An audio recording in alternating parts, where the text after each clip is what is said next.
Egaa kabajamtoota hordoftoota keenyaa akkam jirtan fayyaadhaa nageenyi rabbii bakka jirtanitti isin biraa haa jiraatu jechaa.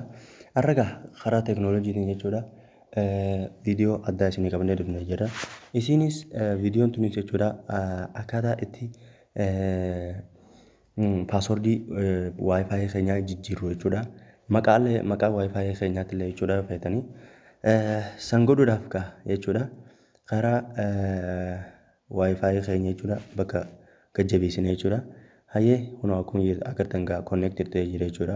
Jijjiirrachuu barbaanne isa kana gisee to'inee jechuudha. Manage router hajau kana jechuudha. Sana kan jalatti linki nu jiru kana kilik goona jechuudha. Hayyee kana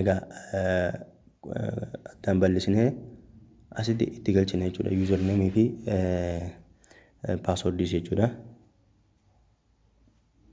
Admin akkuma agartan kana password kan nu gootan jechuudha. Akkuma gubbaarratti agarte akkuma username kana jechuudha. Admin akkasii login jennaani. Hayyee egaa akkana nuuf fide jechuudha.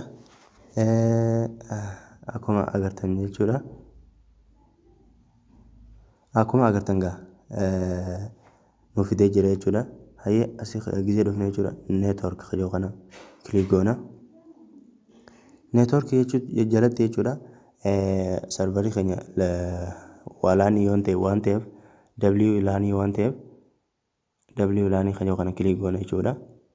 Achi booda kunoo waayifaayi keenyaa isin nu tarreessee jira. SSID hajau kana jechuudha. Akkuma agartan kana SSID hajau kana kilik goonu jechuudha. Gamana gisee dabarre akkuma agartan kana akka feetan godhuu dandeessanii jechuudha. Akka feetan feetu irraa hiristanii feetu wanti jirtanii jechuudha. Gisee fixanii jechuudha irraa jijjiirtanii fixan submit goote haareetti password keetti naqatta jechuudha.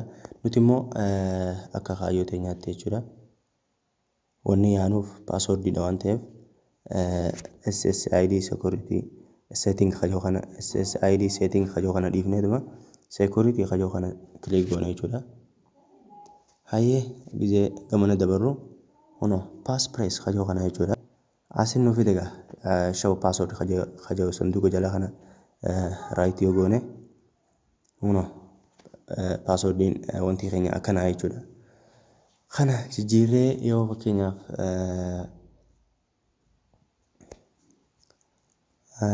waan feene goonu jechuudha.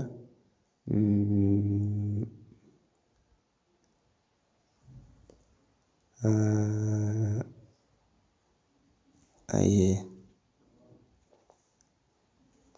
akkana gama jijjiirree jechuudha. Submit jennaani jechuudha. Submit jennaani.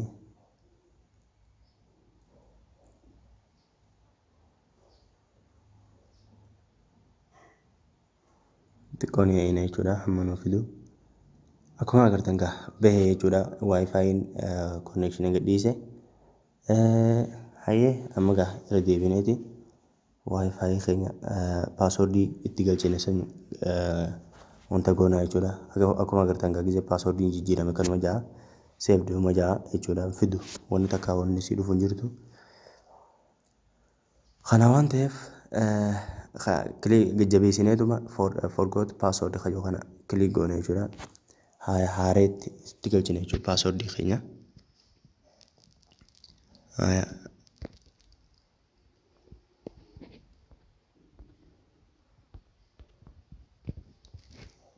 Hayyee amma connect jennaan jechuudha. Akkuma agartan connecting jedhaa.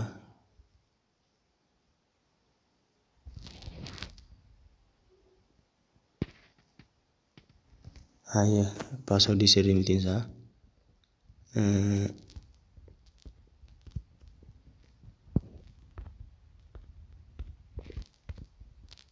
Hayyee password itti galchinaa jechuudha.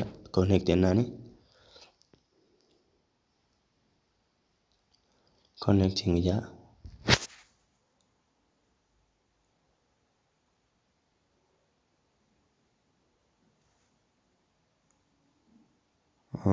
akkuma agartan gaa connected ta'ee jira jechuudha. Hordoftoota keenya akkana jijjiirachuu dandeessan gaa kan fedhe jechuudha. Kana gaa viidiyoon har'aaf isinii qabannee dhufne viidiyoolee akkanaa hedduu waa'ee waayifaayi ta'ee konneekshina adda addaa ta'e waa'ee moobaayilii teeknooloojii waan beeknurraa wal barsiifne inshaallah. Kana gaa viidiyoon isinii qabannee dhufne har'aa fi chaanaala keenya kana bakka diimtuu sabskiraayib jettutan tuqiitii bira kooti isin jennee akka dhaamsaatiitti sidhaamanne jechuudha. Bakka maal jennee waan biraa nageenya rabbii isin biraa jiraatu amma viidiyoo biraatii wal agarruutti jechuudha. Salaamu alaikum warahmatullahi wabarakatuh.